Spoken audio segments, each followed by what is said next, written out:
आज खरंच व्यक्त व्हावंसं वाटलं म्हणून आज बोलतीये.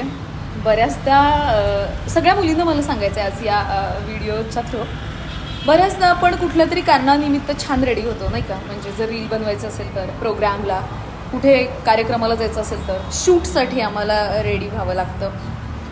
आणि कुठलं ना कुठलं तरी कारण असतं, घरच्यांच्यासाठी, बॉयफ्रेंडसाठी, मैत्रिणी फिरायला चाललो आहे म्हणून. म्हणजे रिझन कुठलं ना कुठलं तरी असतं. असं कधी झालं आहे का मुलींना की आपला मूड ऑफ आहे आणि काही करायची इच्छा नाही आहे, कोणाशी बोलायची इच्छा नाही आहे आणि आपण असंच लोळत पडलो आहे किंवा कोणाचा फोन नाही घेत आहे किंवा उगाचच स्क्रोल करतो आहे रील आणि कंटाळा आला आहे. मग चला आता काही रिझन नाही आहे आणि मला रेडी व्हायचं आहे. मला रेडी माझ्यासाठी व्हायचं आहे आणि मला माझी स्माईल माझ्या व्हिडिओमध्ये बघायची आहे आणि मला आता छान वाटतं आहे किंवा माझे रील्स बघून मला छान वाटतं आहे किंवा मी रेडी होऊन मला छान वाटतं आहे. असं कोणाकोणाला वाटतं?